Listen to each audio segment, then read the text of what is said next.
नमस्कार, जय श्री कृष्णा। कैसे हैं आप?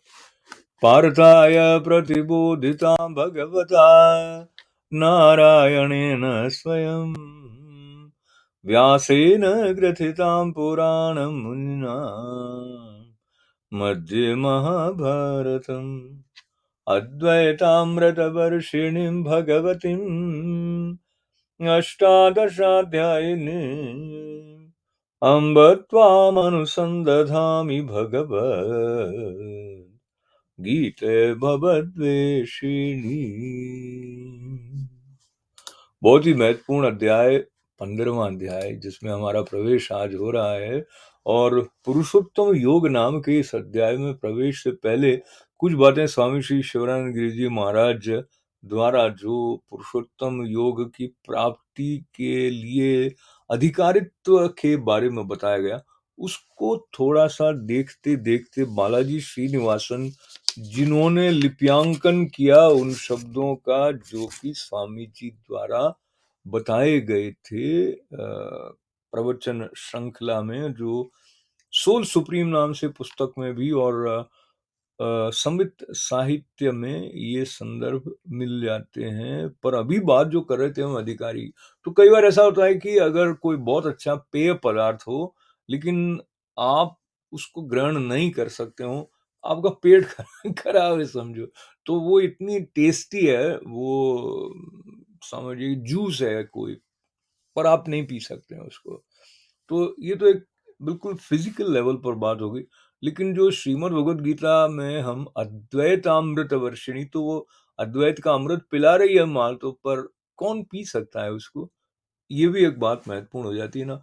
तो वैसे भगवान के संदर्भ को लेते हुए यहाँ पर जब हम देखें कि वो अकारण करुणा करने वाले हैं, तो उनको अपनी तरफ से करुणा करने में कोई संकोच नहीं है।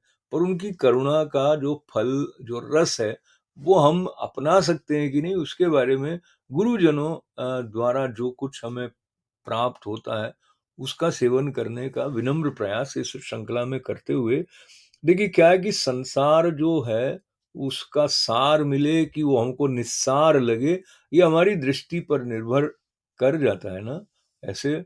और सचमुच संसार क्या है, ये हमारी समझ, हम अपनी सीमित समझ से ही समझते रहे हैं। जो सचमुच समझे हुए हैं, उनके पास बैठकर देखें। तो श्रीमद् भगवत गीता की महिमा गाते हुए आचार्य शंकर ने ये कहा भज गोविंदम में, भगवद गीता किंचिद अधीता गंगा जल लव कणिका पीता सकृत पिए न मुरारी समर्चा क्रियते तस्य यमेन न चर्चा।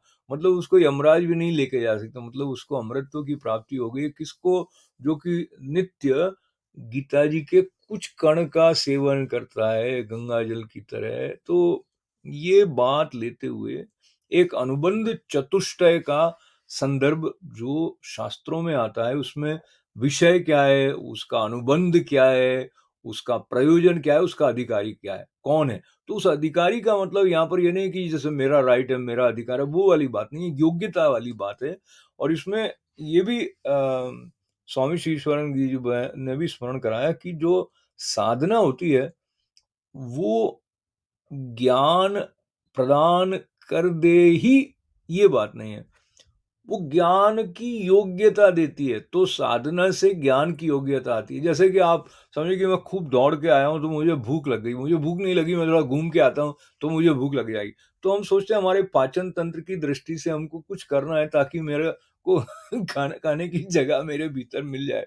इस तरह से जो अधिकारी पुरुष के लक्षण बताए गए हैं शास्त्रों में, उसको बहुत जल्दी-जल्दी देख के हम आज के पहले श्लोक की तरफ बढ़ जाएँगे।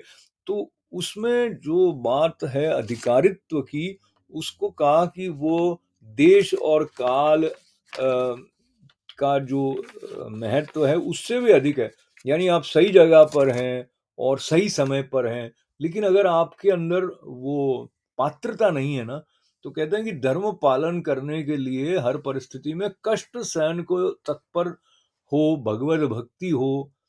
अ, अमेरिका में ये एक्सप्रेशन बहुत सुनने में आता है कि there is no free lunch. मतलब कोई आपको कह रहा है कि मुफ्त में आके खा लो, इसका मतलब है कि उसके पीछे कुछ और होगा। तो यहाँ पर उस संदर्भ को अलग दृष्टि से देखें तो बिना कुछ किए कुछ मिलेगा नहीं, तपस्या चाहिए।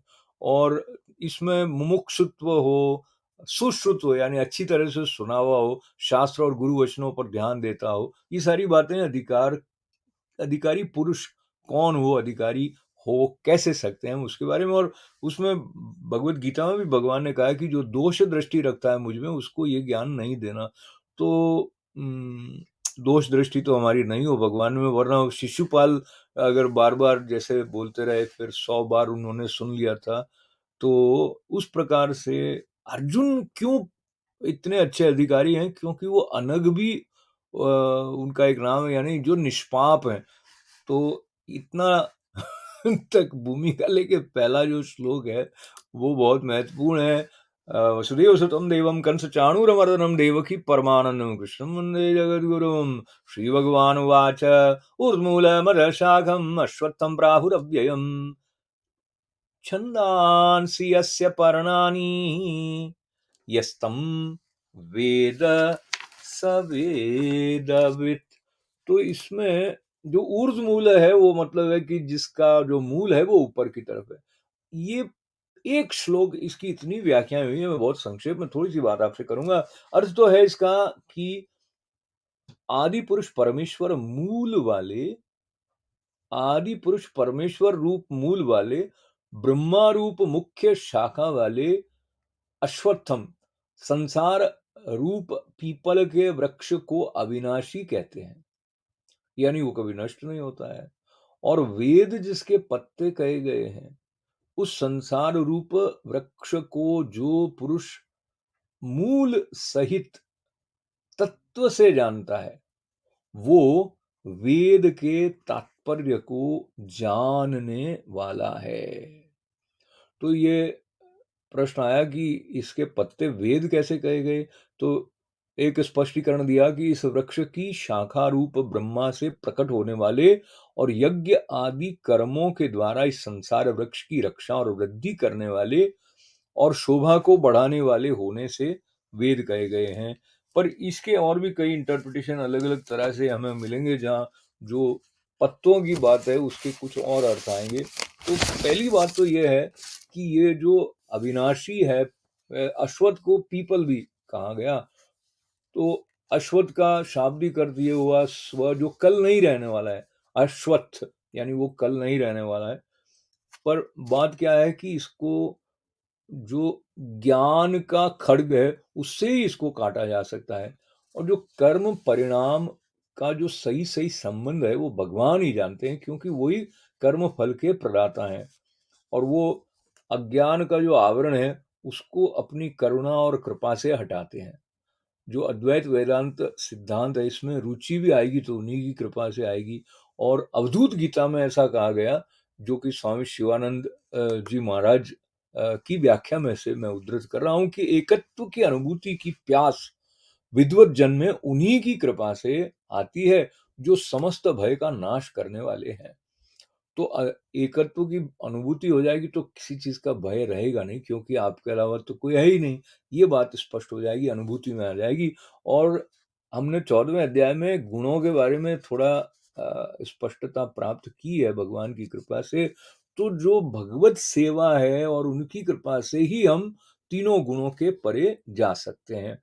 और समय ही कहता है कि मैं दूसरे श्लोक की तरफ बढ़ जाऊं। पर ये बात याद करते हुए आपके साथ कि ये प्रत्येक श्लोक बहुत गहराई लिए हुए है। और बार बार इन पर मनन चिंतन करने से कुछ इसका रस हमारे लिए खुलता है। अर्धदश्चोधर्मं प्रसृतास्तस्य शाखा गुण प्रवृद्धा विषय प्रवाला अधश्च मूलाननुसन्ततानि कर्मानुबन्धि निमनुष्यलोके। तो पहले तो इसका शाब्दिक अर्थ देखा जाए, गीता प्रेस को धन्यवाद करते हुए, तो ये जो श्लोक है इसका अर्थ है, भगवान कह रहे हैं संसार वृक्ष का जो विस्तार है और असंग शस्त्र से उसका छेदन करने का बाकी बात बता रहे। उस संसार वृक्ष की तीनों गुणों रूप जल के द्वारा बड़ी हुई विषय भोग रूप कोपलों वाली देव मनुष्य और तिर्यक आदि योनि रूप शाखाएं नीचे और ऊपर सर्वत्र फैली हुई हैं और मनुष्य लोक में कर्मों के अनुसार बांधने वाली अहंता, ममता और वासना रूप जड़ें भी नीचे और ऊपर सभी लोकों में व्याप्त हो रही हैं। अब ये जो शब्द हैं वो कई बार ऊपर-ऊपर से निकल रहे होते हैं, पर हम इसको एक बार फिर से देखते हैं, थोड़ा-सा इसका रस लेने का प्रयास करते हैं। अधश्चोर्ध्वं प्रसारस्य शाखा गुण प्रवृद्धा विषय प्रवालाः। तो इसकी जो शाखाएँ हैं वो जो विषय है पदार्थ और जो हमारी इच्छाएँ हैं उनको लेकर वो फैल रही हैं।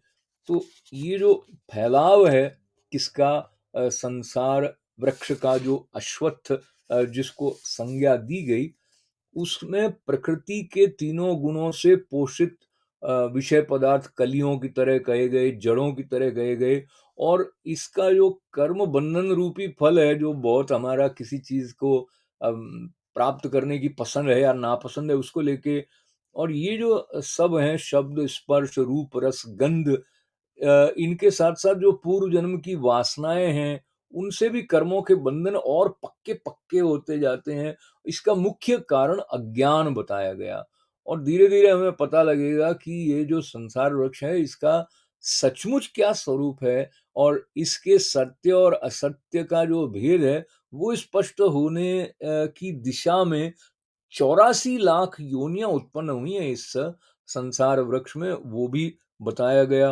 और ये भी बताया कि इसमें जो ऊपर की तरफ जाने वाली एक शाखा है वो धर्म की है, वो स्वर्ग भोग को देने वाली है, और एक इसी तरह ऊपर जाने वाली शाखा वैराग्य की जो है उससे आत्म अनुभूति होती है।